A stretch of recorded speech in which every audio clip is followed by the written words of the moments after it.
Si Clara ay hindi lamang maganda. Siya ay may taglay na magnetic simplicity. Sa mundong puno ng mga babaeng ritukada ang ganda at balot ng mamahaling alahas, si Clara ay parang sariwang hangin. Ang kanyang kagandahan, hindi sumisigaw kundi bumubulong. Mayroon siyang mga matang kasing lalim ng dagat, mga matang tila, nakakabasa ng kaluluwa at puno ng katalinuhan. Ang kanyang balat, kulay kayumangging katamtaman na tila hinagka ng araw, at ang kanyang buhok ay bagsak at amoy sampagita. Isang amoy na mas nakakaakit kaysa sa anumang French perfume. Samantala si Maki Sandoval ay isang lalaking nakuha na lahat.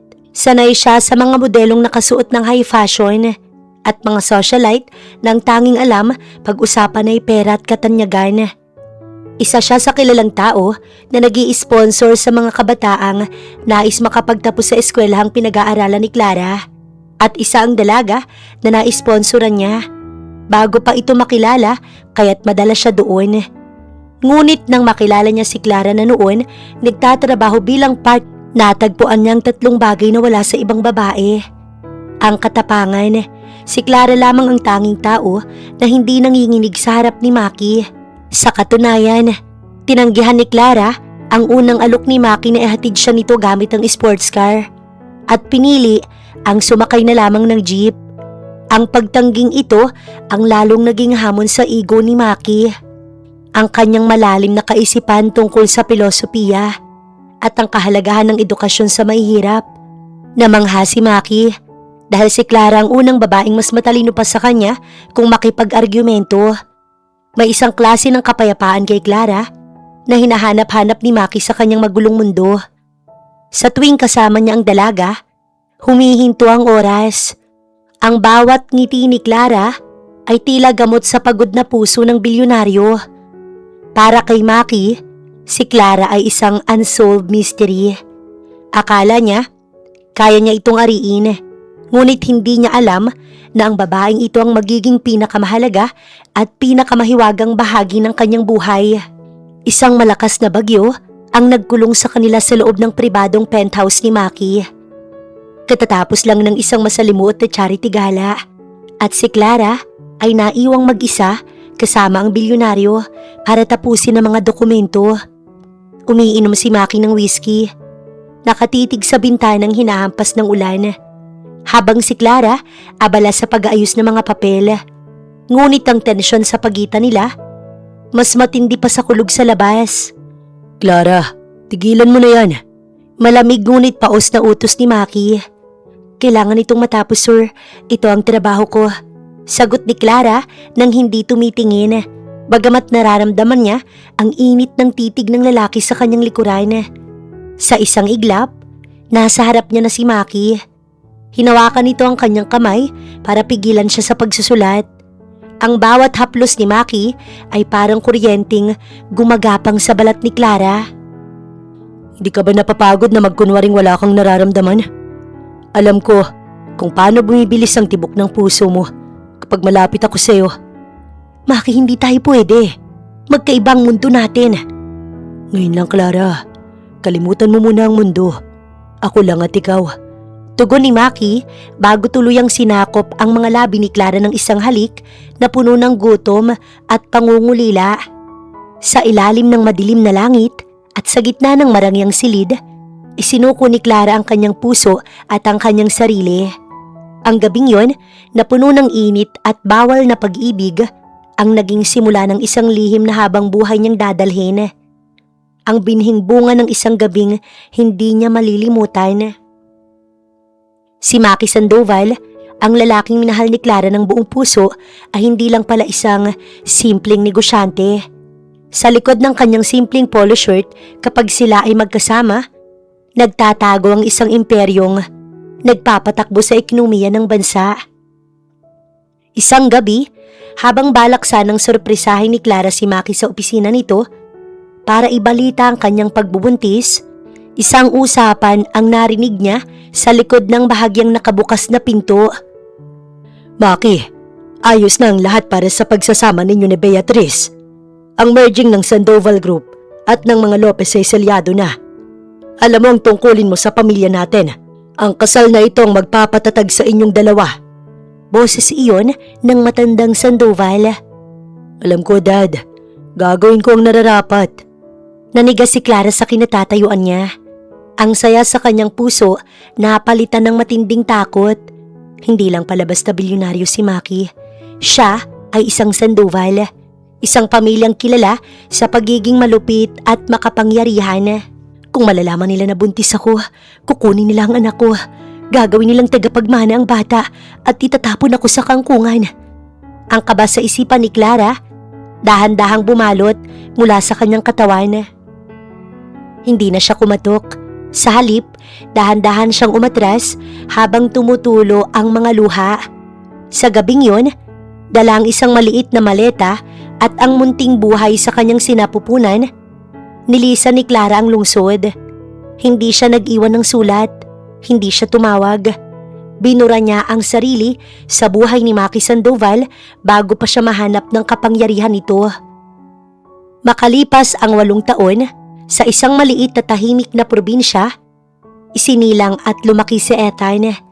Bata pa lamang si Ethan, ramdam na ni Clara ang kakaiba nitong talino.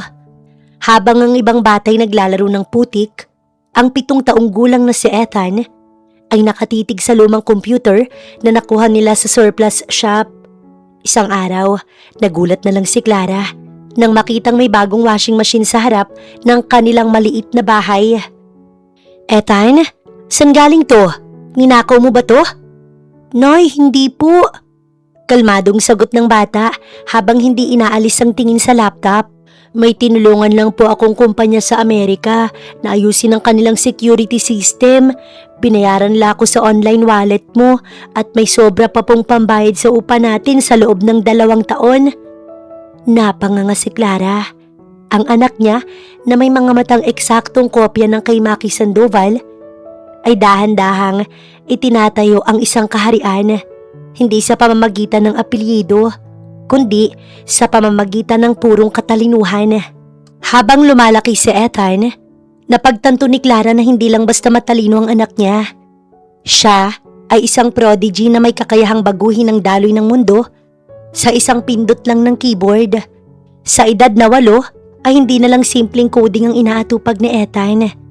Sinimulan niyang pag-aralan ang predictive algorithms. Habang ang ibang bata nanonood ng cartoons, si Ethan ay nakatutok sa mga graph ng pandaigdigang merkado.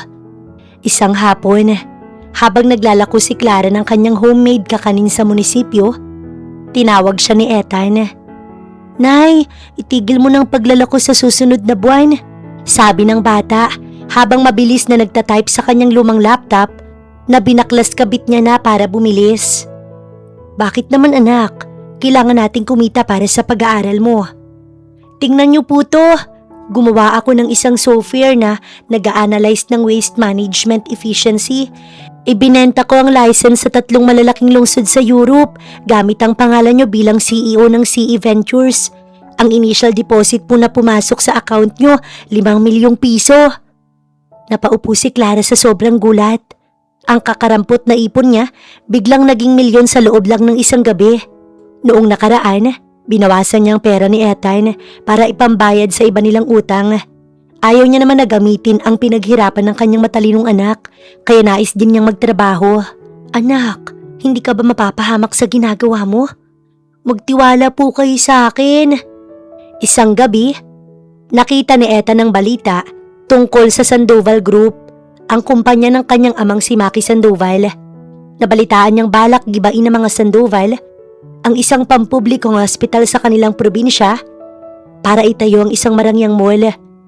Naningkit ang mga mata ni Ethan. Hindi niya alam na si Maki ang kanyang ama, pero alam niyang mali ang ginagawa ng kumpanyang to. Masyado silang kampante sa security nila, bulong ni Ethan. Sa loob lang ng 3 oras, nakapasok si Ethan sa main server ng Sandoval Group. Sa halip na magnakaw ng pera, nireroute niya ang lahat ng budget para sa mall project patungo sa pondo ng hospital at mga lokal na paaralan. Nag-iwan din siya ng isang digital signature sa screen ng computer ni Maki Sandoval na nagsasabing, "The future is not for sale," at may nakalagay na letter E. Sa kabilang dako, sa itaas ng Sandoval Tower, nagkagulo ang mga IT expert. Hindi nila matukoy kung sino ang E na nakapasok sa kanilang impenetrable firewall. Si Maki Sandoval mismo'y namangha.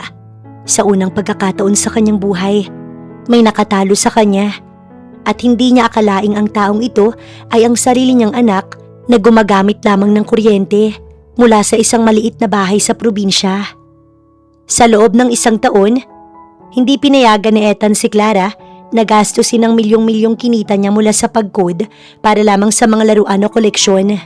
"Nay, kung bigla tayong magkakaroon ng mansyon, pagkakaguluhan tayo ng mga kapitbahay at baka matuntun tayo ng mga Sandoval." Sandoval, anak?"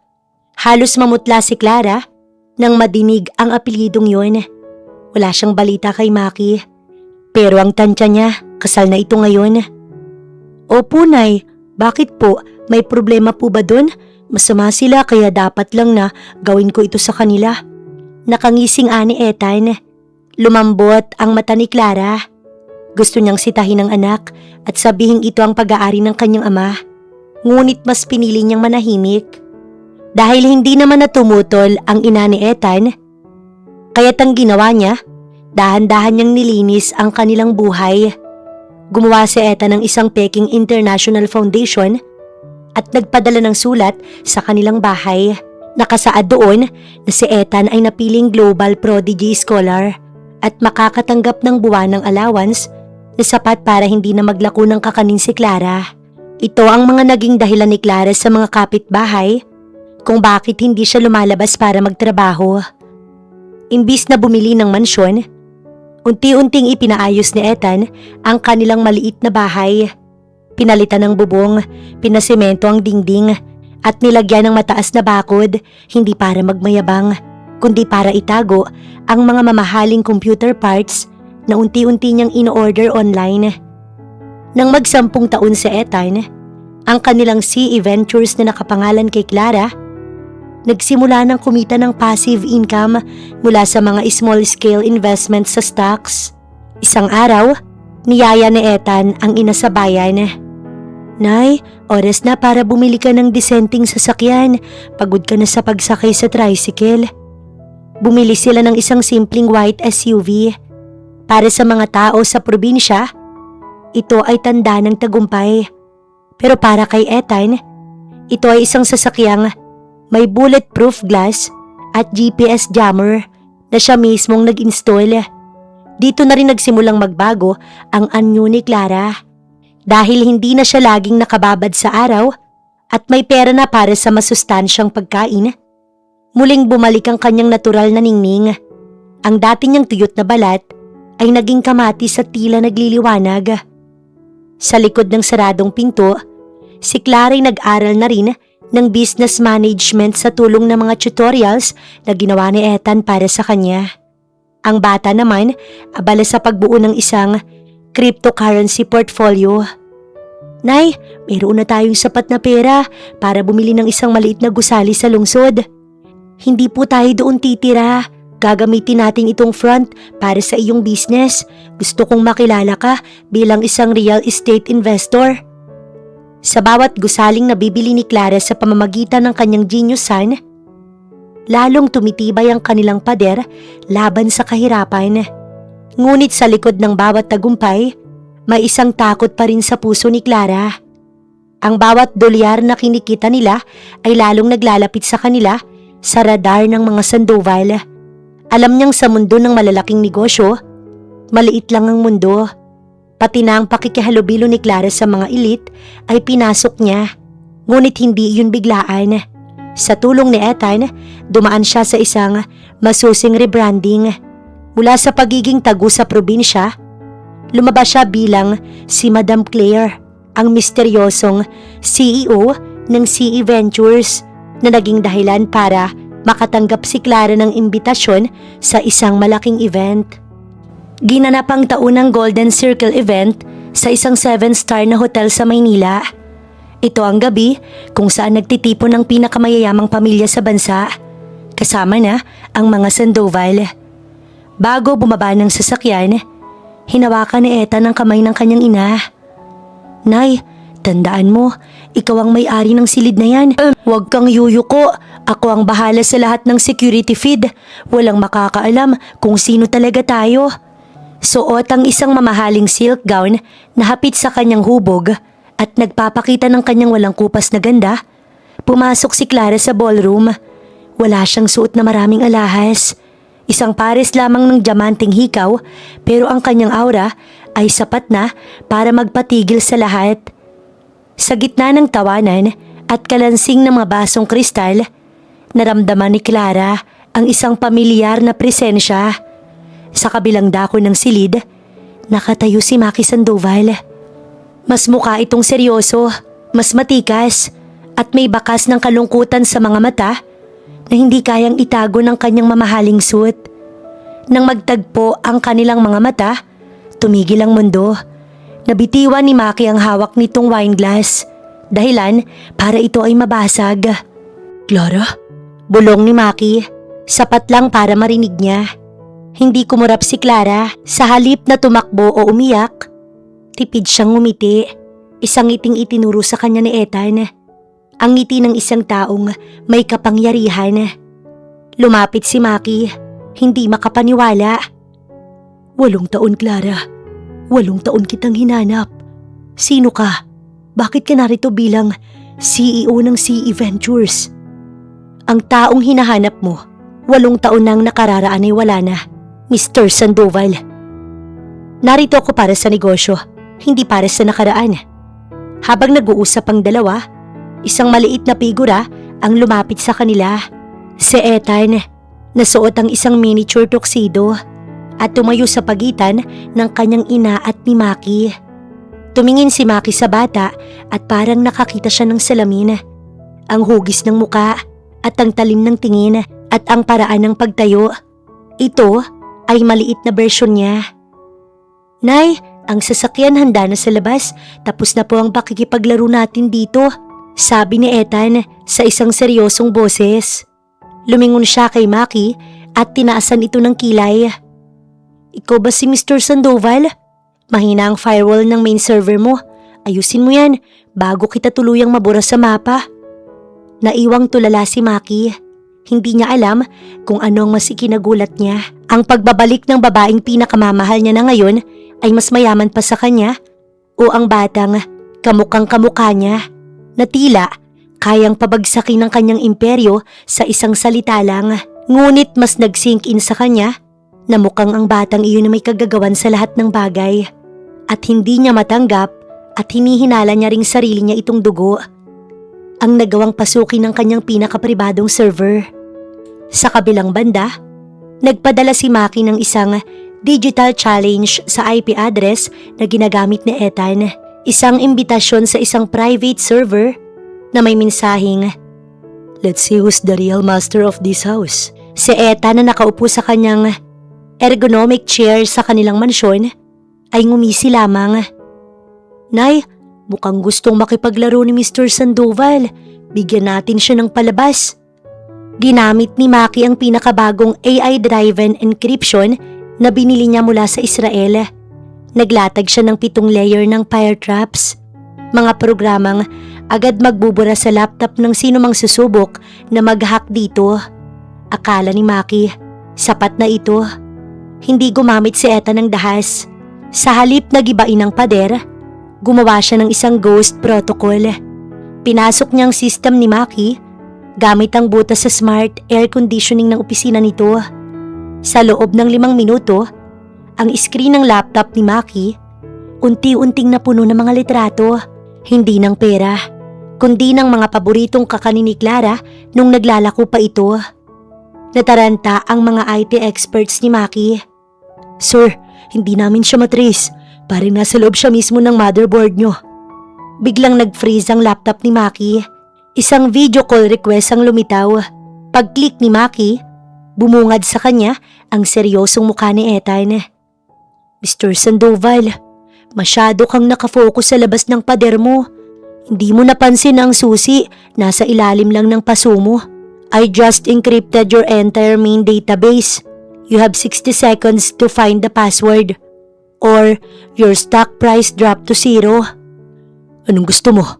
Pawis na tanong ni Maki, pero may halong paghanga sa kanyang boses. Gusto ko lang malaman mo na ang yaman mo ay papel lang, pero ang talino ko, yan ang tunay na imperyo. Sagot ni Ethan. Bago matapos ang 60 segundo, lumabas sa screen ang password. Napasandal si Maki sa kanyang upuan. Ang password ay ang pangalan ng babaeng iniwan niya at ang petsa kung kailan sila unang nagkita. Doon niya napatunayan.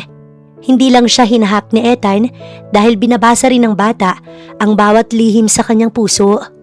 Napangiti si Maki sa gitna ng kanyang pagkatalo.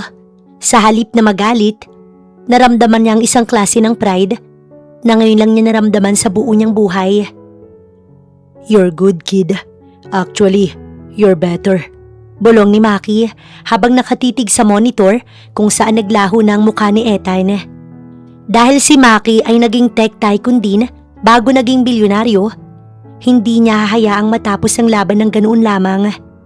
Ginamit niya ang sarili niyang backdoor program. Isang digital breadcrumb na palihim niyang ikinabit sa video call kanina. Habang si Ethan ay nagse-celebrate sa kanilang mansyon, hindi niya napansin na ang bawat keyboard stroke niya ay nagiiwan ng isang mahinang ping sa isang satellite na pag-aari ng mga sandoval. Gotcha, sabi ni Maki nang lumitaw sa mapa ang isang coordinate sa isang liblib ngunit marangyang bahagi ng kanilang probinsya. Hindi ka lang pala basta hacker. Nakatira kayo sa isang kuta, Ethan. Imbis na magdala ng mga bodyguard, mag-isang nagmaneho si Maki. Nakarating siya sa isang mataas na gate na balot ng mga sensors at cameras. Alam niyang pinapanood siya ni Ethan mula sa loob. Tumayo si Maki sa harap ng main camera at itinaas ang kanyang kamay na walang hawak na kahit ano.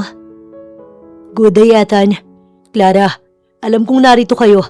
Hindi ako narito para lumaban. Narito ako para mag-surrender. Bumukas ang gate ng dahan-dahan. Sa dulo ng mahabang driveway, nakatayo si Clara sa balkonahe. Suot ang isang simpleng puting damit, habang si Ethan ay nakasandal sa pinto. Hawak pa rin ang kanyang laptop. Nang tuluyang makapasok si Maki sa loob ng kanilang mansyon, bawat yabag ng sapatos nito sa marble na sahig ay tila kulog sa pandinig ni Clara. Habang si Ethan, abalang iginigiya si Maki sa kanyang computer room. Naiwan ang dalawa sa malawak na sala. Napansin ni Maki ang panginginig ng mga kamay ni Clara. Habang inaayos nito ang isang plurera, lumapit siya. Ngunit bawat hakbang niya, sinusundan ng pag-atras ni Clara. Bakit ka ba talaga narito, Maki? Palihim na tanong ni Clara. Ang boses puno ng panginginig. Naging maayos ang buhay namin nang wala ka. Pilit kong binuo ang katahimikang to. Huwag mo naman sanang sirain. Clara, hindi ko intensyong manggulo. Hindi mo ba naiintindihan? Pagputol ni Clara, ang mga mata nagsisimula ng magtubig. Bilyonaryo ka. Ang bawat galaw mo may nakasunod na kamera at intriga. At si Ethan, siyang buhay ko. Natatakot ako na kapag nalaman mo ang totoo, gagamitin mo ang kapangyarihan mo para ilayo siya sa akin. Huminto si Maki sa tapat ni Clara. Alam niyang tinutukoy nito ang sekretong pilit itinatago ni Clara sa kanyang puso, ang pagkatao ni Ethan. Clara, tumingin ka sa akin. Tingin mo ba hindi ko nakikita? Ang katalinuhan niya, ang bawat kumpas ng kamay niya, kahit ang paraan ng pagtaas ng kilay niya kapag asar siya. Kalaro ko ang sarili ko tuwing kaharap kong batang yun. Anong sinasabi mo? Alam ko, Clara. Alam kong anak ko si Ethan. Simula pa lang nang makita ko ang mukha niya sa screen ng laptop ko. Pero huwag kang matakot. Hindi ako narito para agawin siya. Narito ako dahil 9 na taon akong kulang at ngayon ko lang nahanap ang nawawalang piraso. Sa gitna ng usapan, biglang sumulpot si Ethan mula sa gilid. Hawak ang kanyang laptop at may suot na mapang-asar ng ngiti. Paano mo nga pala kami hinahanap? Tanong ni Ethan bagaman may bakas ng pagkabilib sa kanyang tono. Ginamit ko ang algorithm na tinuro mo sa akin kanina. Clara, patawarin mo ko. Hindi ko alam na may... Lumapit si Maki pero humarang si Ethan. Sandali lang, Mr. Sandoval. Hindi dahil nahanap mo kami ay parang pamilya na tayo. May 1.2 billion followers ang kumpanya mo, pero dito sa bahay na to, isa ka lang unauthorized user. Natawa ng mahina si Maki, isang tawang puno ng saya. Kung ganoon, kailangan ko palang mag-apply para sa access rights. Napangiti si Maki. Imbis na magpaka-sentimental, alam niyang ang tanging paraan para makapasok sa buhay ng dalawa ay dumaan sa firewall ni Ethan. Inayos niya ang kanyang suit at tumingin kay Ethan ng may seryosong muka. Bagaman kumikislap ang kanyang mga mata. Okay, let's talk business. Since according to you, I'm an unauthorized user. I'm here as the chairman of Sandoval Group. Ethan, I want to hire you as my senior vice president for the cybersecurity. Name your price. Napakross arm si Ethan. Halatang nakuha ang atensyon. SVP? Masyadong mababa yan, Mr. Sandoval. Baka maging CEO mo pa ako sa loob ng 6 na buwan. Baka maiyak ka lang kapag nalaman mong mas magaling pa ang boss mo sa'yo. Yabang mo Mana ka talaga sa... Muntik nang masabi ang kasunod nun, pero binaling niyang tingin kay Clara na nakikinig lang sa gilid. Sa ganda ng nanay mo. Pumasok sila sa loob ng mansyon. Habang naglalakad, nagsimula ang palihim na banding ng dalawa na idinadaan sa asaran. Nice security system by the way. Puna ni Maki habang tinitingnan ng isang sensor. But I spotted a 0.5 second lag in your motion detection. Weak. Us? Sinadya ko yun para makapasok ka. Kundi, baka hanggang ngayon nakatayo ka pa rin sa labas at kinakagat ng lamok. Your suit looks expensive but your hacking skills are vintage. Vintage? Tawag dun classic kid. Yung code na ginamit mo kanina. Akong nagsulat ng base algorithm yan bago ka pa ipanganak. Sagot ni Maki, sabay gulo sa buhok ng bata. Agad namang umiwas si Ethan pero may bahid ng ngiti sa labi. Classic? Sa tech world, ang classic ay katumbas ng basura. Don't touch my hair, Mr. Future Employee. Habang nagbabangayan ng dalawa tungkol sa encryption levels at server speeds, palihim na sinusulyapan ni Maki si Clara. Alam ni Clara na nagpapanggap lang si Maki na si Ethan ng pakay. Pero ang totoo, ang bawat hirit nito at bawat tawa ay paraan niya para iparamdam kay Clara na hindi siya aalis. Nay, mukhang kailangan nating pakainin tong aplikante natin. Baka mamatay sa gutom. Mawalan pa ako ng mapaglalaroan na server. Biro ni Ethan. Okay, fine. Tumatawang sagot ni Clara na hindi na rin mapigilan ng gaan ng loob. Maki, dyan ka na ba maghahapunan? I'll stay. Kailangan ko pang turuan tong SVP ko kung paano gumamit ng totoong computer. In your dreams, old man? Sagot ni Ethan. Biglang tumunog ang relo ni Maki at ang laptop ni Ethan ng sabay. Isang mataas na pitch na alarm na nagpatahimik sa tawanan sa loob ng silid. May pumapasok sa mainframe ng Sandoval Group. Seryosong sabi ni Maki. Ang kanyang muka ay bumalik sa pagiging lalaking kinatatakutan sa boardroom. Ito ay isang hostile takeover. May gumagamit ng muscle algorithm para pabagsakin ang presyo ng stocks ko sa loob lang ng 1 oras. Hindi lang yan, Mr. Sandoval. Hirit na Ethan habang mabilis na tumatakbo sa kanyang command center sa sala. Ginigibari nila ang firewall ng inyong offshore accounts. Kung hindi natin ito mapipigilan, magigising kang mas mahirap pa sa daga bukas. Sa unang pagkakataon, naupo ang mag-ama sa magkatabing upuan. Si Maki sa kanyang tablet, si Ethan sa kanyang triple monitor setup. I'll handle the stock market stabilization. I need to buy back the shares as fast as they sell them. But I can't do that if the system keeps kicking me out. I got your back, old man. Sagot ni Ethan. Ang mga daliri ay tila sumasayaw sa keyboard. Ako ang hanap sarat na nag-install ng virus sa server mo. Nay, kailangan namin ng kape, ng kaping marami. This is going to be a long night. Habang si Clara nakatingin sa dalawa, hindi niya mapigilang malungkot. Ang dalawang pinakamahalagang lalaki sa buhay niya. Ang kanyang nakaraan at ang kanyang kinabukasan, nagtatrabaho na parang isang makina. Ngunit hindi kilala kung ano talaga ang kanilang koneksyon. "Ethan, on your left," sigaw ni Maki. "Calculated, Dad. I mean, boss. Natrap ko na sila sa isang sandbox." Sagot ni Ethan. Muntik nang madulas ang bata sa pagtawag ng dad. Dahilan para mapatigil sandali si Maki sa gitna ng tensyon. Ngunit kaagad din na bumalik. Makalipas ang 30 minuto ng matinding bakbakan sa cyberworld, biglang huminto ang lahat. "Checkmate," bulong ni Ethan. "Nahanap ko ng source. Ang signal ay nanggagaling sa loob mismo ng Sandoval Tower. Isang tao na may access sa biometric scanner nyo." Hinarap ni Ethan ang screen kay Maki. Lumitaw ang muka ni Beatrice Lopez, ang babaeng dapat sana pakakasalan noon ni Maki. Siyang nagmamanipula ng lahat para makuha ang kumpanya bilang paghihiganti sa pag-iwan sa kanya ni Maki. "Ethan," simula ni Maki. Pilit na pinapakalma ang boses. "Ang laki ng bahay niyo. Ang galing mo ring mag-alaga sa nanay mo. Pero, nasan ba ang tatay mo? Hindi ko yata siya nakikita rito o kahit sa mga litrato ninyo sa loob." Hindi inalis niya Ethan ang tingin sa screen. "Bakit, Mr. Sandoval?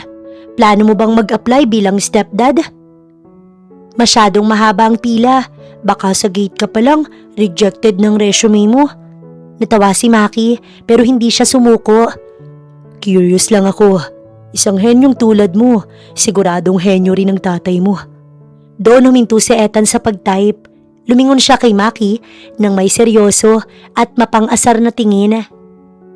"Ang sabi ni nanay, ang tatay ko raw parang internet explorer, masyadong mabagal maka-pick up. Nasa harap na nga niyang hinahanap niya pero kailangan pa niya ng 9 na taon para mag-loading ang utak." Napatigil si Maki at tiningnan ng bata. "Matagal pala ha? Baka naman hindi lang nabigyan ng tamang signal kaya hindi agad nakakonekta. O baka naman masyadong high-end ang security settings namin kaya hindi siya makapasok." Hirit ni Ethan sabay sarado ng kanyang laptop. Lumapit siya kay Maki at tiningnan ito mula ulo hanggang paa. "Alam mo, Mr. Sandoval, kung sino man ang tatay ko, sigurado ko ngayon pinagpapawisan na siya dahil alam niyang kailangan niyang higitan ng talino ng anak niya para lang tanggapin siya rito." "Hamon ba yan?" "Hamon yan. Kung gusto mong malaman kung nasan ang tatay ko, hanapin mo sa trash bin ng buhay namin. Pero kung gusto mong manatili rito, siguraduhin mong hindi ka magiging virus sa amin ni nanay." Sa puntong yon, alam ni Maki na alam din ni Ethan ang totoo. Nagkakagatan lang sila ng laro. Napatigil ang dalawa sa kanilang asaran. Seryosong tinitigan ni Maki si Ethan. "Ethan, seryosong tanong. Hindi bilang boss, hindi bilang aplikante. Gusto mo bang magkaroon ng ama? O masaya na kayo ni Clara na kayong dalawa lang?" Nanatiling tahimik si Ethan. Sa unang pagkakataon, nawala ang kanyang mapang-asar ng ngiti. Tumingin siya sa malayo. Tila kinakalkula ang bawat emosyong nararamdaman niya. Isang bagay na hindi kayang gawin ng anumang algorithm. "Sa totoo lang, Mr. Sandoval, sanay na ako na kami lang ni nanay. Siya ang server, ako ang firewall.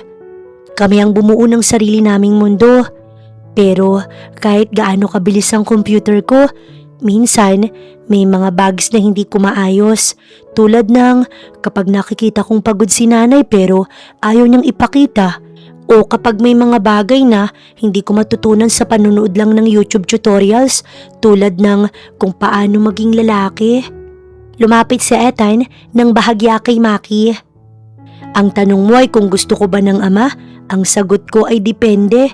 Kung ang tatay na darating ay katulad mo na kailangang ihak pa ang buhay namin para lang magpakita, baka mahirapan siya sa akin.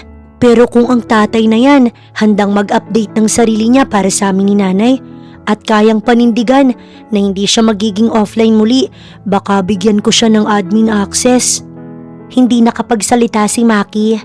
Ramdam niya ang bigat ng bawat salita ng anak niya. Gusto niyang maiyak pero batid niyang hindi ito ang tamang oras para doon. Kailangan ng anak niya ng matigas na server na hindi mahahak kahit kailan. Tumingin si Ethan ng diretso sa mga mata ni Maki. Ang tingin ay tila isang judge na naghihintay ng huling testimonya. Wala pa si nanay, kaya maging totoo ka sa akin, Mr. Sandoval. Kung talagang gusto mo si nanay, bakit mo kami hinayaang maglaho lang ng ganoon? Sabi mo, bilyonaryo ka, may satellite ka, may mga tauhan ka. Pero 8 taon kaming nagtago sa isang maliit na probinsya na isang search lang sa database, makikita na. Bakit ngayon ka lang? Napabuntong hininga si Maki, naupo sa tabi ni Ethan.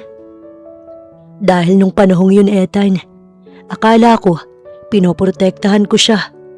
Nalaman kong buntis si Clara, pero nalaman ko rin ang pamilya ko, ang mga Sandoval, ay may kaaway na handang pumatay para lang mapabagsak ako. Ang tatay ko noon, kontrolado ang bawat kilos ko. Noong nalaman kong nawawala ang nanay mo, natakot ako. Pero natakot din ako na kung hahanapin ko siya agad at mahanap ko siya. Mahanap din siya ng taong gusto kong saktan. Tumingin si Maki sa malayo. Hinanap ko siya, Ethan. 8 taon akong nagbayad ng mga tao. Pero bawat lead na nakukuha ko, laging patay na dulo. Ngayon ko lang nalaman kung bakit. Dahil ang anak ko pala isang henyo na binubura ang bawat bakas nila sa mapa. Ngumiti ng mapait si Maki. Hinanap ko kayo. Hindi dahil ngayon ko lang kayo gusto. Hinanap ko kayo dahil kailangan ko munang gibain ang sarili kong pamilya at ang mga kaaway ko para masiguradong kapag nahanap ko na kayo, ligtas na kayo. I spent 8 years building my own empire para wala nang makahawak sa atin. Late ako, oo. Pero hindi dahil hindi ko kayo gusto, kundi dahil gusto kong maging karapat-dapat sa inyo. Natahimik si Ethan. Sinusuri niya ang bawat micro-expression sa mukha ni Maki para malaman kung nagsisinungaling ito. But now, I promise you, Ethan, I'm working on my system upgrades. Hindi na ako mawawala ng signal kahit kailan. Sige, simulan mo muna ang paglilinis ng pool mamaya. Masyadong maraming lumot. Doon na natin makikita kung gaano katibay ang signal mo. Nga po pala, yung nag-hack sa inyo kanina, ano pong gagawin natin sa kanya? Gusto nyo ba burahin ko ang lahat ng bank accounts niya? Tumingin si Maki kay Ethan. No, Ethan. Huwag nating dungisan ang kamay natin. Ipadala mo ang lahat ng ebidensya sa akin. I want her to see her empire crumble from a jail cell. Huminga ng malalim si Maki. Tumingin siya kay Ethan na ngayon ay hihikab-hikab na. You saved me tonight, kid. Seryoso ko. Ang pwesto ng SBP ay sa'yo na. Pero may isang kondisyon. Ano na naman po yun? Kailangan. Dito ako titira sa mansyon ninyo. Kailangan kong bantayan ang aking best employee at ang nanay niya. Sagot ni Maki, sabay tingin ng makahulugan kay Clara na kadarating lamang. Nagkibit balikat si Ethan at hindi na sumagot pa. Matapos ay nahiga sa kandungan ni Clara. Nang tuluyan ng makatulog si Ethan, kaagad siyang kinarga ni Maki papunta sa kanyang silid. Yakap pa rin ang kanyang laptop na tila isang laruan. Naging bingi ang katahimikan sa loob ng mansyon. Lumabas si Maki sa veranda at nadatnan si Clara na nakatitig sa buwan. Hawak ang isang basong tubig, tila malalim ang iniisip. Tulog na siya. Mahinang simula ni Clara habang tumatabi sa pasimano. Sapat lang ang layo para hindi maramdaman ang init ng katawan ni Maki. Ngunit sapat na malapit para marinig ang bawat hininga nito. Humarap si Maki sa kanya. Clara, narinig mo ang lahat ng sinabi ko kanina. Ang takot mo. Ang narinig ko rin ang mga tanong ng anak natin. Galit ka pa ba? Hindi galit, Maki. Pagod. Pagod sa pagtakbo. Pagod sa pagtatago. Akala ko nung umalis ako, maililigtas ko siya sa mundong kinalakhan mo. Pero tingnan mo siya. Kahit anong tago ko, ang dugo mo ang nananalaytay sa kanya. Hindi siya pwedeng itago sa isang maliit na bayan lang. Dahil matalino siya tulad mo. Bulong ni Maki, humakbang siya palapit. Sa pagkakataong ito, Hindi na umabante o umatras si Clara. Clara, alam kong marami akong pagkukulang. Noong narinig mo ang tungkol sa kasal nun, duwag ako dahil hindi ko agad na ipaliwanag ang pakitang tao lang yun para sa mga share ng kumpanya. Pero hindi ko kayo kukunin sa paraang kinatatakutan mo. Hinawakan ni Maki ang kamay ni Clara. Malambot pa rin ito, ngunit may mga kalyong tanda ng pagsisikap niya bilang isang ina. Hindi ko siya kukunin sa'yo. Gusto kong kunin kayong dalawa at ibigay ang buhay na ipinagkait ko sa inyo noon. Hindi bilang Sandoval, kundi bilang pamilya. Tumingin si Clara sa mga mata ni Maki. Doon niya nakita ang lalaking minahal niya bago pa ito naging bilyonaryo. Ang lalaking tapat at handang lumaban. Maki, hindi madali ang hinihiling mo. May binuo na kaming pader ni Ethan. Alam ko, ngiti ni Maki habang dahan-dahang inilalapit ang kanyang muka kay Clara. Pero kung isang 10 taong gulang na bata, kayang ihak ang buong kumpanya ko. Siguro naman, kaya ko ring ihak ang puso ng nanay niya muli. Sa ilalim ng liwanag ng buwan, sa gitna ng katahimikan ng gabi, muling nagtagpo ang kanilang mga labi. Isang halik na hindi na puno ng takot, kundi ng pangakong wala nang aalis at wala nang magtatago. Humigpit ang kapit ni Clara sa pasimano ng veranda. Ang lamig ng gabi ay tila mas lalong tumitindi habang nag-aabang siya ng sagot. Ito ang tanong na 9 na taon niyang kinimkim. Ang dahilan kung bakit siya tumakbo at nagpakaubos sa pagtatago. Ang kasal niyo ni Beatrice, panimula ni Clara. Ang boses ay seryoso at may bakas pa rin ng sakit. Narinig ko ang usapan ng tatay mo noon. Handa ka nang pakasalan siya para sa merging ng mga kumpanya ninyo. Anong nangyari doon? Bakit nandito ka sa harap ko, Maki, ngayon at hindi sa tabi ng isang Lopez? Huminga ng malalim si Maki at tumingin ng diretso sa mga mata ni Clara na tila nais niyang makita nito ang katotohanan sa loob ng kanyang kaluluwa. Walang kasalang nangyari, Clara. Nung gabing nalaman kong wala ka na. Nang ma-realize kong iniwan mo ko. Nang wala kang pasabi. Parang gumuho lahat ng ambisyon ko. Pinilit ako ng tatay ko. Nagtakda sila ng petsa.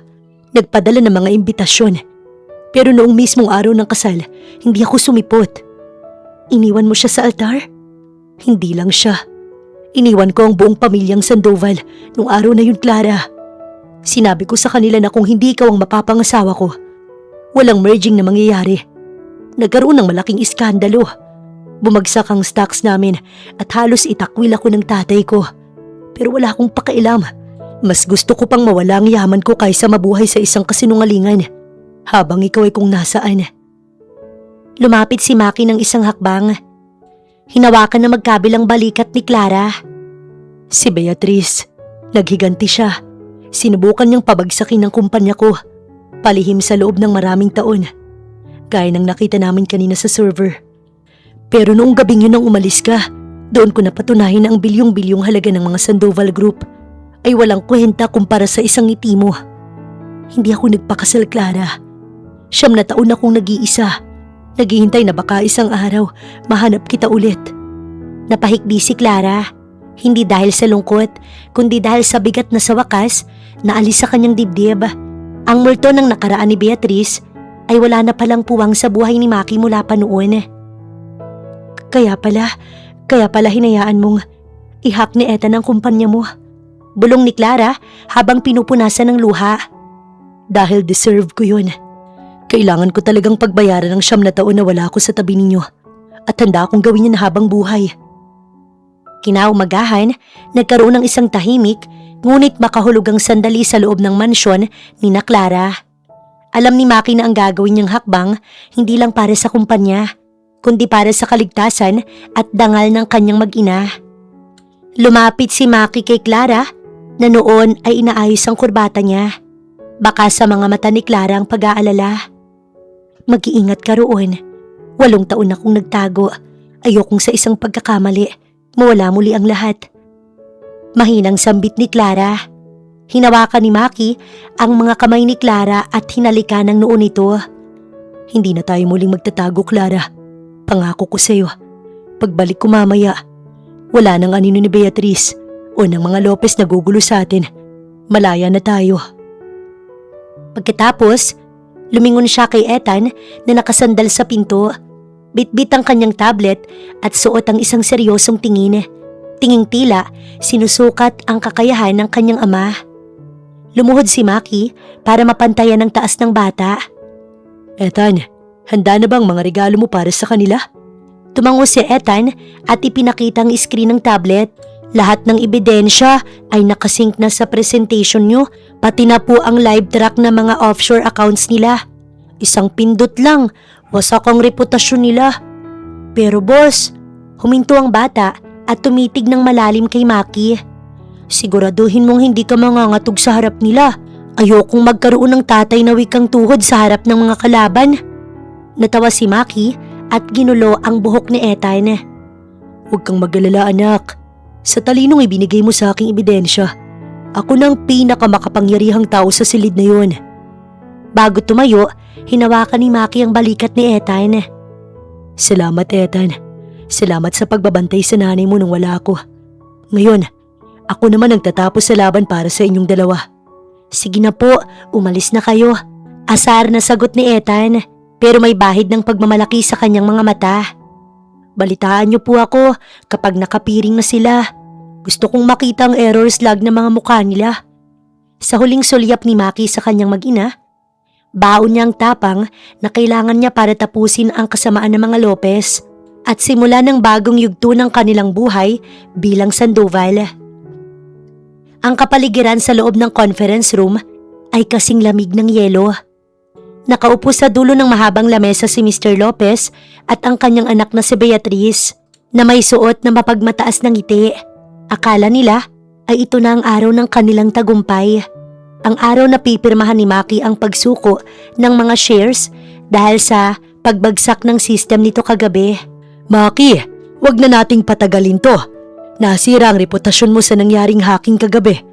Hindi mo na kayang proteksyonan ng kumpanya. Ibigay mo na sa amin ang kontrol. Mayabang na wika ni Mr. Lopez. Ngumiti ng tipid si Maki. Hindi siya mukhang talunan. Sa katunayan, mukha siyang isang leon na handang manila. Tama ka Mr. Lopez. Masyadong personal ang pag-ataking nangyari kagabi. Tugon ni Maki. Binuksan niya ang kanyang laptop na konektado sa malaking screen ng boardroom. Kaya naman bago ang pirmahan, gusto ko munang ipakilala sa inyo ang bagong head of global security ng Sandoval Group. Biglang bumukas ang pinto. Pumasok si Clara na mukhang isang tunay na reyna sa kanyang business suit at sa tabi niya ay si Ethan. Ang batay prenting naglalakad habang may hawak na tablet. Napatayo at namumutla si Beatrice. Sinong mga yan, Maki? Hindi ito laro. Hindi nga ito laro, Beatrice. Sabi ni Ethan habang may pinindot sa kanyang tablet. Sa isang saglit, lumitaw sa screen ng mga video footage. Si Beatrice nakausap ang mga hired hackers. Ang mga bank transfer mula sa account ni Mr. Lopez patungo sa mga cyber criminals at ang mismong digital fingerprint ni Beatrice na pilit pumapasok sa firewall ni Maki. Ito ang tinatawag naming the smoking gun. Seryosong sabi ni Ethan. Pinasok niyo ang system ng tatay ko gamit ang isang lumang code na ako mismong bumura kagabi. Nilagay ko kayo sa isang digital trap. Bawat click niyo naka-record. Hindi makapagsalita mga board members. Napahawak si Mr. Lopez sa kanyang dibdib habang si Beatrice napaupo sa hiya at sobrang takot. 8 taon niyo akong ginulo, Beatrice. Sinira niyong relasyon namin ni Clara dahil sa kasakiman niyo. Ngayon, hindi lang ang kumpanya ninyo ang babagsak. Ang pangalan niyo ay magiging kasing kahulugan ng kriminalidad. Eksaktong bumukas ang pinto, Mr. Lopez. Miss Beatrice Lopez, you are under arrest for corporate espionage and cybercrime. Sa gitna ng tensyon sa loob ng boardroom, itinaas ni Maki ang kanyang kamay upang pigilan ng mga NBI. Isang malamig at mapanuring tingin ang ipinukol niya kay Beatrice na nanginginig sa takot at hiya. Hindi ko na kailangang dumanak ang dugo o magpatawag ng mga otoridad, Beatrice. Ang makita kang ganito, bagsak, talunan, at hubad ang katotohanan sa harap ng lahat ng mga investors na niloko mo, Sapat ng kabayaran. Mula sa sandaling to, ang pangalan nyo, bura na sa industriyang to. Isa-isang tumayo ang mga investors. Kinakansila ang kanilang mga kontrata sa pamilya Lopez sa mismong harap ni Beatriz at ng kanyang ama. Ang kanilang imperyo gumuho sa loob lang ng ilang minuto. Humarap si Maki sa buong board at sa mga natitirang pinakamakapangyarihang negosyante sa bansa. Hinawakan niyang balikat ni Ethan at ipinaharap sa lahat. Sa loob ng 8 taon, hinanap ko ang pirasong kukumpleto sa buhay ko. At ngayon narito siya. Ipinakikilala ko sa inyo ang utak na pumatay sa hacking attempt kagabi. Ang henyong nagmamanipula ng mga algorithms na akala ninyo ay hindi matatalo. Ang aking anak at ang nag-iisang tagapagmana ng lahat ng mayroon ako, si Ethan Sandoval. Nabalot ng bulong-bulungan ng silid. Hindi makapaniwala ang mga investors na ang batang nasa harap nila ang nagligtas sa kumpanya. Ngumiti si Ethan nang may seryosong otoridad. Isang ngiting eksaktong kopya ng kay Maki. Huwag niyo akong tignan dahil sa apelyido ko. Gusto kong tignan niyo ko dahil sa kakayahan ko. Mula ngayon, ang Sandoval Group ay hindi na lang basta kumpanya ng pera. Ito ay magiging kumpanya ng kinabukasan. Si Clara na nakatayo sa gilid ay hindi mapigilang maiyak sa tuwa. Sa wakas, ang lihim na pilit niyang ikinubli naging pinakamalaking dangal ng kanilang pamilya. Nagpasya si Maki na oras na para hanapin ang pinagmula ng kanyang nakaraan.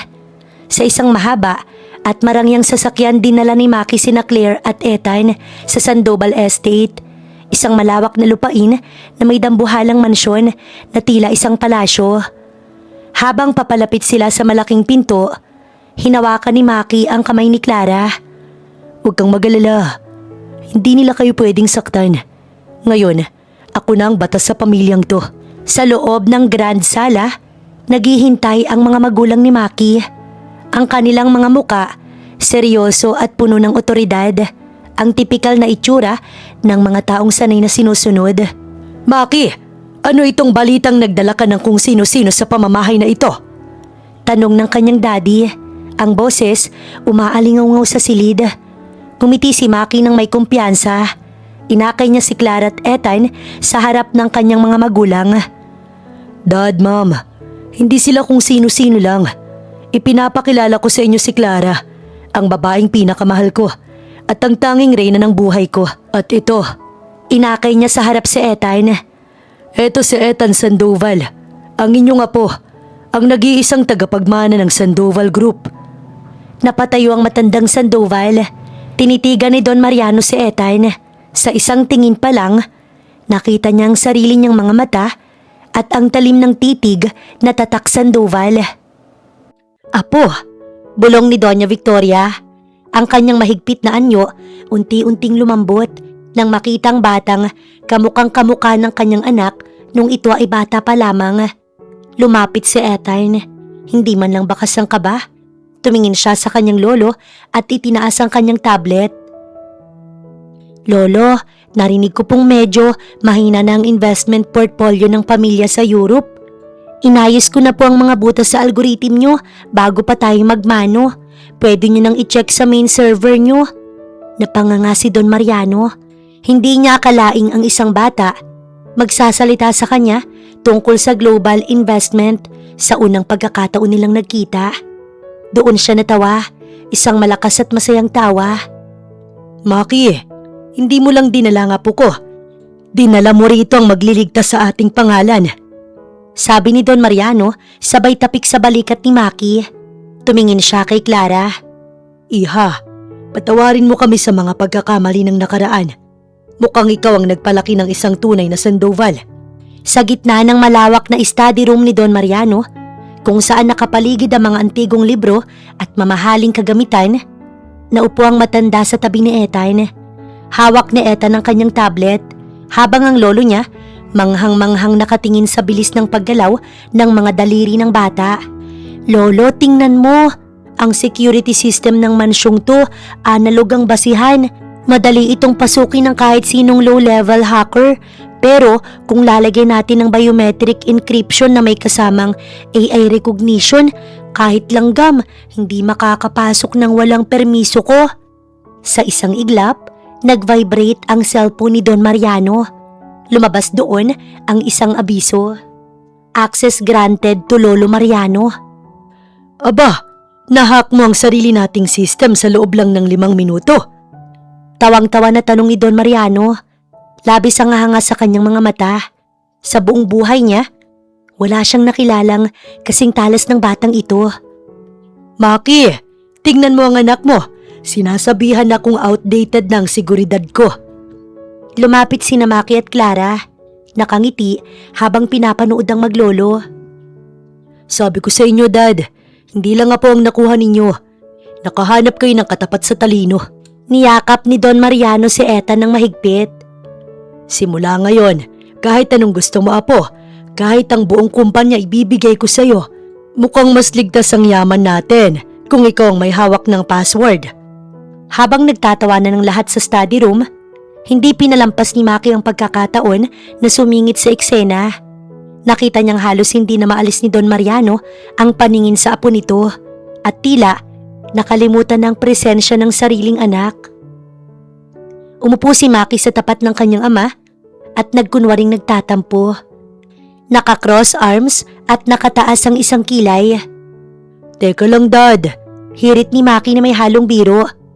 Parang kanina lang. Ako ang paborito mong anak. Ngayon pagkatapos ipakita ni Eta ng 2 linya ng code, handa mo nang ibigay ang buong Sandoval Group sa kanya? Paano naman ako? Baka bukas makalawa. Security guard na lang ang posisyon ko rito. Natawan ng malakas si Don Mariano habang nakapatong ang kamay sa balikat ni Ethan. Maki, tanggapin mo na ang katotohanan. Sa edad ng anak mo, may mas bisyo ng anak mo kaysa sa'yo nung 25 ka na. Kung ibibigay ko sa kanya ang kumpanya ngayon, baka sa susunod na buwan, pati ang Marsay pag-aari na natin. Wow, grabe ang favoritism sa bahay na to. Sagot ni Maki, sabay tingin kay Clara. Clara, narinig mo yun? Nangingimbulo na ako. Mula nang dumating ang little boss na to, naging assistant na lang ako sa sarili kong pamilya. Sumagot naman si Ethan habang hindi inaalis ang tingin sa tablet, pero may nakakalokong ngiti sa labi. Huwag kang mag-alala, Dad. Kapag ako na ang chairman, kukunin kitang driver ko. At least, may trabaho ka pa rin. Lalong naghagalpakan ng tawa ang mag-asawang Sandoval, pati na rin si Clara. Niyakap ni Maki ang anak at ginulo ang buhok nito. Driver talaga ha? Sige, basta double pay ang overtime pay ko. Sa gitna ng kulitan, doon naramdaman ni Maki ang tunay na kumpas ng kaligayahan. Ang makitang ang kanyang ama na dating napakahigpit ay nakikipagbiruan na ngayon at ang kanyang anak lumalaking puno ng kumpiyansa sa piling ng isang buong pamilya. Nang sumunod na araw, sa Sandoval Tower, lahat ng empleyado sa Sandoval Tower ay nakahilera sa lobby. Balot ng kaba ang lahat dahil balitang darating ang tunay na tagapagmana. Inasahan nila ang isang seryosong bilyonaryo. Ngunit laking gulat nila nang bumukas ang elevator at lumabas ang isang batang lalaki na nakatuksido. May suot na salamin at hawak ang isang signature tablet. Sa likod niya'y sina Maki at Clara na tila mga bodyguard na lang ng sarili nilang anak. Masyadong mabagal ang server ninyo sa lobby. Panimula ni Ethan habang naglalakad. Hindi man lang tumitingin sa mga empleyadong yumuyukod sa kanya. At bakit 24.5 degrees ang temperature rito? Masisira ang focus ng mga programmers nyo. Iset nyo sa 22 degrees exactly. Nang makarating sila sa main boardroom, naupo si Ethan sa dulo ng lamesa sa upuan na dati ay kay Don Mariano. Inilapag niya ang kanyang tablet at tiningnan ng mga senior vice presidents na mas matanda pa sa kanyang tatay. Okay, listen up, sabi ni Ethan sa kanyang maliit ngunit makapangyarihang boses. Nakita ko ang sales report nyo last quarter. Ang algorithm na ginagamit nyo para sa market prediction ay pang 2015 pa. I already uploaded the patch. Check your emails. Sabay-sabay na tumunog ang phone ng mga VP. Pagkakita nila sa code, nagkatinginan sila. Sir, ang code na to. Tipid dito ng halos 40% sa operational cost. Sigaw ng isa. Napangisi si Maki habang nakakross arms sa gilid. Sabi ko sa inyo, huwag niyo siyang mamaliitin. And one more thing, dagdag ni Ethan habang tumingin kay Clara. Starting today, magkakaroon tayo ng free kakanin Friday sa cafeteria. Nanay ko ang pipili ng supplier.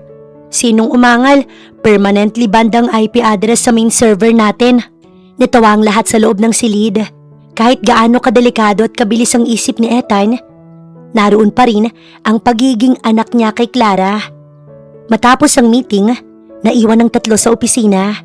Umupo si Ethan sa kandungan ni Maki habang kumakain ng biskwit na dala ni Clara. Dad, masyadong madali yung trabaho rito. Pwede bang sa hapon, mag-basketball na lang tayo? Niyakap ni Maki ang anak. Kahit anong gusto mo, little boss.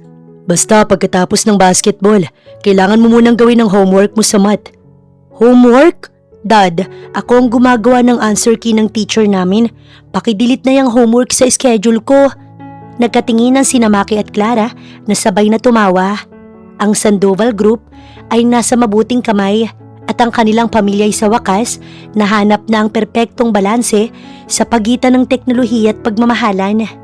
Naging usap-usapan sa buong bansa ang naganap na eksklusibong Sandoval Golf at Country Club. Sanay ang mga bilyonaryo na makitang matandang si Don Mariano na seryoso at walang kinakausap. Ngunit ngayong araw, tila may bit-bit siyang lihim na sandata. Naglalakad noon si Don Mariano sa damuhan, suot ang kanyang puting golf attire at sa tabi niya si Ethan na naka-golf outfit din, pero imbis na golf club ang hawak, ang kanyang tablet ang laging bitbit. Sa likod nila, sina Maki at Clara. Nakasunod lang, tila mga tagahawak ng payong at tubig. Maki, tingnan mo ang dad mo. Parang nanalo sa loto ang itsura. Mas malaki pa sa lotong na panalunan niya. Ipinagmamalaki niya nga po niyang mas mabilis mag-compute kaysa sa computer. Nasalubong nilang magkakaibigang bilyonaryo na sina Mr. C at Mr. Tan. Mariano, sino itong batang bitbit mo? Apo mo ba yan o bagong business consultant? Pareho. Proud na sagot ni Don Mariano kay Mr. Tan. Eto si Ethan ang apo ko. At Ethan, tingnan mo ang swinging style ni Mr. Tan. Mukhang may mali sa angle, hindi ba? Tumingin si Ethan sa tablet niya. Kinuha na ng litrato ang swing ni Mr. Tan. At sa loob ng 3 segundo, lumabas ang analysis. Mr. Tan, ang velocity ng swing mo kulang ng 15% at ang wind speed ngayon 12 knots na galing sa hilaga. Kung tatamaan mo ang bola sa ganung angle, diretso yan sa bunker. Seryosong paliwanag ni Ethan. Nagkatawanan ng mga matanda. Aba, pinagtitiripan mo ba kami, Mariano? Sabi ni Mr. Tan. Tinira niya ang bola at laking gulat ng lahat nang eksaktong bumagsak ang bola sa gitna ng bunker. Gaya ng sinabi ng bata. Natahimik ang lahat. Doon na pumasok si Don Mariano na may malapad ng ngiti. Sinasabi ko sa inyo, ang batang ito ang susunod na magpapatakbo ng ekonomiya natin. Maki, umabanti ka rito. Kunin mo ang tubig ng anak mo. Huwag mong hayaang mauhaw ang henyo natin. Napakamot ng ulo si Maki habang iniaabot ang tumbler kay Ethan. O ayan na po, little boss. Service with a smile. Salamat, Dad. Performance bonus mo mamaya. Dadagdagan ko ng 5 minutes ang tulog mo. Hirit ni Ethan, sabay kindat sa kanyang lolo. Tawang-tawa si Don Mariano. Sa harap ng kanyang mga kaibigang bilyonaryo, wala na siyang ibang bukang bibig kundi ang apo niya. Doon naramdaman ni Clara na hindi na lang basta pamilya ang Sandoval. Sila isang powerhouse na pinagbuklod ng talino at higit sa lahat ng ligayang hatid ni Ethan. Makalipas ang 10 taon, ang Sandoval Tower hindi na lang basta gusali. Ito na ang sentro ng teknolohiya sa buong bansa. Sa tuktok ng palapag, sa opisina na dati ay kay Maki, nakatayo ang isang 17 taong gulang na binata. Si Ethan Sandoval ay hindi na ang batang may bitbit na tablet. Siya na ang mukha ng makabagong henerasyon. Matangkad, matikas, at taglay ang pamilyar na malamig ngunit matalinong tingin ng kanyang ama at ang malumanay na ganda ng kanyang ina. Pumasok sa opisina si Maki, na ngayon may ilang hibla na ng puting buhok pero mas lalong naging kagalang-galang ang itsura. Sa tabi niya ay si Clara, na tila hindi tumatanda at nananatiling inspirasyon ng dalawang lalaki sa buhay niya. Ethan, handa na ang lahat para sa launching ng CE. Neutral work. Sabi ni Maki, bakas ang pagmamalaki sa boses. Ang buong mundo'y naghihintay. Sinasabi nilang ito na ang pinakamalaking imbensyon simula noong mauso ang internet. Humarap si Ethan sa kanyang mga magulang. Ngumiti siya, isang ngiting puno ng pasasalamat. Hindi ko ito magagawa kung hindi ninyo ko pinrotektahan noon. Nay, Dad, ang system na to, handog ko para sa inyo. Biglang bumukas ang pinto at pumasok si Don Mariano, na kahit matanda na, malakas pa rin at nakatukod sa isang gintong baston. Apo, narinig ko ang balita. Ang Sandoval Lopez merger na pinangarap ko noon ay basura kumpara sa kumpanyang itinayo mong mag-isa. Pero teka, totoo ba ang chismis? Balita ko, ang pinakamayamang babae sa Europe ay nagpadala ng marriage proposal sa'yo para lang magsanib ang kumpanya ninyo. Natawa si Ethan at tumingin kay Clara. Lolo, sinabi ko na sa kanyang laging sinasabi sa akin ni nanay. Ang yaman ay pwedeng kitain, pero ang pag-ibig, hindi pwedeng ihak. Tinanggihan ko po siya. Niyakap ni Clara ang anak niya. Anak ka talaga sa akin. At sa akin, hirit ni Maki. Dahil kung hindi ako nagpumilit na pasukin ang buhay ninyo sa probinsya nun, wala tayong henyo ngayon. Sa gabing yun, habang nagaganap ang launching, lumabas ang pamilya Sandoval sa balkonahin ng tower. Sa ibaba, ang buong lungsod ay nagliliwanag. Isang liwanag na bunga ng talino ng isang batang minsang itinago sa dilim. Hindi huminto si Ethan sa pagpapayaman. Sa edad na 18, inilunsad niya ang Clara's Haven, isang network ng mga paaralan at research centers sa mga liblib na probinsya. Katulad ng lugar kung saan siya isinilang. Gusto kong bawat batang may talino. Kahit gaano pa sila kahirap, ay hindi kailangang magtago. Pahayag ni Ethan sa isang international conference. Sa gilid ng stage, nakatingin si Clara. Hindi niya mapigilang maalala ang mga gabing naghahati sila sa isang pirasong tinapay habang nag-aaral si Ethan sa ilalim ng liwanag ng isang bumbilya. Ngayon, ang anak niyang nagbibigay ng liwanag sa buong mundo. Isang araw, nagpasya ang pamilya na bumisita sa dati nilang tinitirhan sa probinsya. Hindi na sila nakasakay sa lumang SUV. Dumating sila sakay ng isang state-of-the-art na private helicopter. Ngunit pagbaba nila, si Clary nakasuot lang ng simpleng summer dress at si Maki naka-shirt at short na parang normal lang na tao. Binili ni Maki ang buong lupain kung saan nakatayo ang dating dampa nila. Imbis na gibain, ginawa itong isang museum of perseverance. Dito ko natutunang mag-code, Dad. Turo ni Ethan sa isang sulok kung saan nakadisplay ang kanyang kauna-unahang lumang laptop sa loob ng isang glass case. At dito ko natutunang maging ama. Sagot naman ni Maki habang nakaakbay kay Clara. Noong nahanap ko kay Rito, doon ko lang naintindihan ang tunay na return on investment ay hindi pera, kundi oras na kasama kayo. Sa gitna ng kanilang pagbisita, lumapit si Ethan sa kanyang lolo Mariano na nakaupo sa isang silya. Tila nag-e-enjoy sa sariwang hangin. Lolo, may nahak akong system kanina. Ano na naman yun na po? Bangko? Satellite? Hindi po, ang schedule ni Dad. Biglang lumuhod si Maki sa harap ni Clara sa gitna ng bukid. Sa mismong lugar kung saan sila huling nagkita, bago lumikas si Clara 9 na taon nang nakararaan, may hawak siyang isang singsing na may diamanting, kasing ningning ng mga bituin. Clara, sa harap ng ating anak, sa harap ng aking ama, at sa harap ng lugar na naging saksi sa inyong sakripisyo, nais kong itanong muli, will you marry me again? And for the last time? Gusto kong pakasalan ka, hindi para sa merging ng kumpanya, kundi dahil ikaw ang algorithm na bumuo sa buhay ko. Umiiyak na tumango si Clara. Yes, Maki. 1,000,000 beses yes. Proud na ngumiti si Ethan sa kanyang mga magulang. Sa huli, nag-group selfie ang pamilya Sandoval sa harap ng kanilang lumang bahay. Si Ethan ang humawak ng kamera. Sa litratong yun, makikita ang 3 henerasyon. Ang katatagan ni Don Mariano, ang pag-ibig ni Maki at Clara at ang katalinuhan ni Ethan. Ang kwento ng pagsisikap at pagtatago, opisyal nang nagsarado.